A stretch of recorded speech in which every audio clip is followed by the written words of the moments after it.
চেপে ধর, পারিস তো চেপে ধর।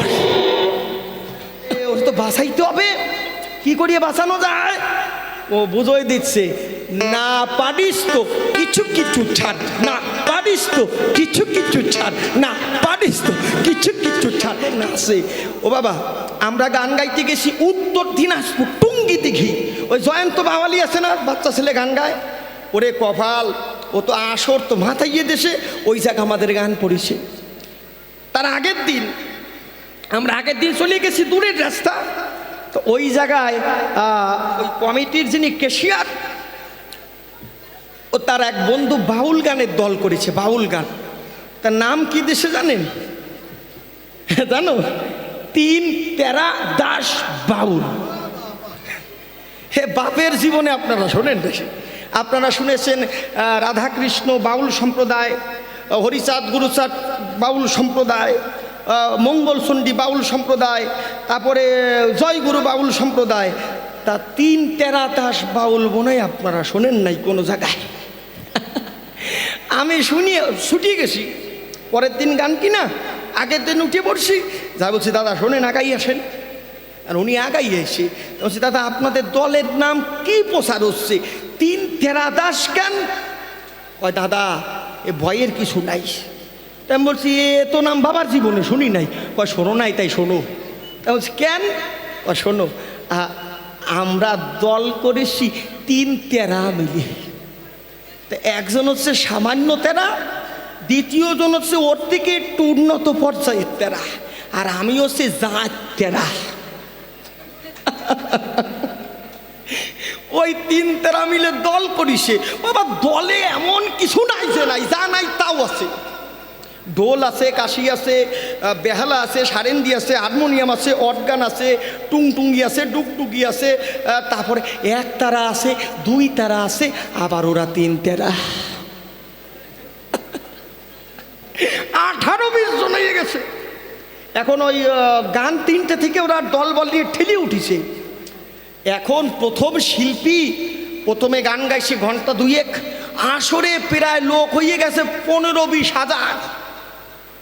এবার দ্বিতীয় শিল্পী উঠেছে, আসর আরো গড়িয়ে গেছে। এবার তৃতীয় শিল্পী যে উঠছে ও কি আর সহজে নামতিছে, ভাবতেছে লোক আরো গড়িয়ে যাক তারপরে নামবো। এখন দল বলে একসাথে উঠেছে, কি বলবো আপনাদের কাছে, ওই কেউ তো আর বাইরে যায় নাই, ওই প্রত্যেকের প্রস্রাব পাইয়ে গেছে। মানে ওই 2 ঘন্টা 4 ঘন্টা, আর ওনার 1 ঘন্টা হয়ে গেছে, 6 ঘন্টা প্রায় বসে থাকা যায়।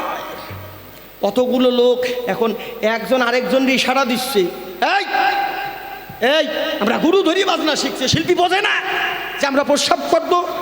কয় শোন, যদি না বোঝে আমরা বাজনার মাধ্যমে বুঝাইয়ে দেবো আমাদের প্রস্রাব পাইছে। কয় এই কেডা বুঝবি আগে, কেডা কেডা?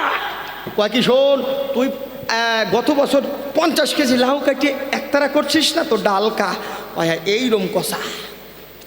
তা কেউ দেখবেন একতারা এই তর্জনী দিয়ে টুং টুং করিয়ে বাজায়, যারা একটু ভালো মাপের তারা এই মধ্যমা দিয়ে বাজায়, কেউ আবার 5-6টার এরম কাট করিয়ে নেয়, মানে বাজাইয়ে জুত হয়।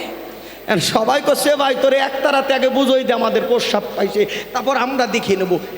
একতারায় কি করছে জানেন, এরম পোঙাটা বেঁকাই এনেছে, একতারা এরম ধরেছে, পচ্চাপ চাপছে, পচ্চাপ চাপছে, পচ্চাপ চাপছে, পচ্চাপ চাপছে, পচ্চাপ চাপছে, পচ্চাপ চাপছে, পচ্চাপ চাপছে, পচ্চাপ চাপছে, পচ্চাপ চাপছে, পচ্চাপ চাপছে, পচ্চাপ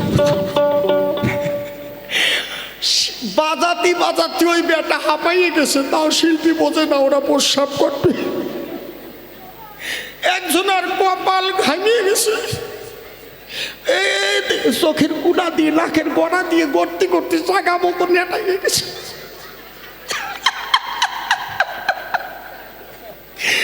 এখন একজন তো জাগিয়ে দেবে।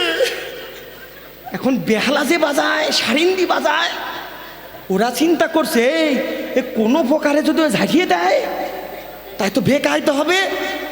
বেহালায় বাজাচ্ছে কি জানেন, পারিস তো চেপে ধর, পারিস তো চেপে ধর, পারিস তো চেপে ধর।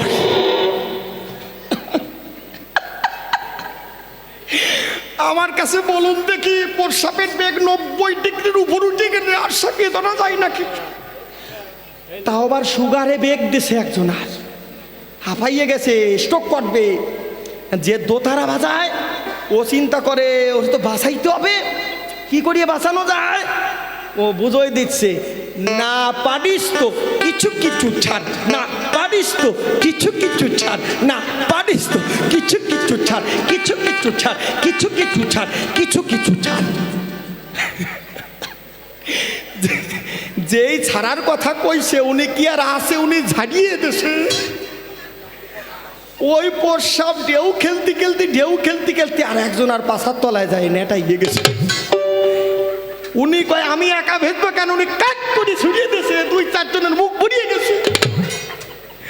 এখন ঢুলিয়ালা চিন্তা করে সর্বনাশ, বিছনা খাতা তো নষ্ট হয়েছে, ঢোলে বাজাচ্ছে, বিছনা কাঁথা নষ্ট হবে, বিছনা কাঁথা নষ্ট হবে, গানের বায়না বাদ পড়িবে, গানের বায়না বাদ পড়িবে, বাদ পড়িবে, বাদ পড়িবে, বাদ পড়িবে। এখন শিল্পী চিন্তা করে তাই বায়না মারি গেলে দল পেমেন্ট হবে কোনটা দেয়? কয় ভাই আমি আর গাবো না, নামেই যাচ্ছি, তোরা প্রস্রাব করিয়া তবে আর বেশি কথা বলবো না, ছেড়ে দিয়ে যাব আমার কবির কল্পনা। অনেকভাবে অনেক কথা বলতে গেলে পরে হয়তো বা দস্তুটি হয়ে যেতে পারে। এদিকেতে আছেন যত মাতৃগণ, বন্দনা করে যাই সবারই চরণ, এদিকেতে আছেন যত পিতৃগণ, চরণ ধুলি আমার করিবেন অর্পণ। আর তাহলে বেশি কথা কেন বলতে চাই, তবে অল্প অল্পে প্রথমবারে শেষ করতে চাই। এইখানেতে প্রথমবারে ভাবসাঙ্গ করি, একবার যার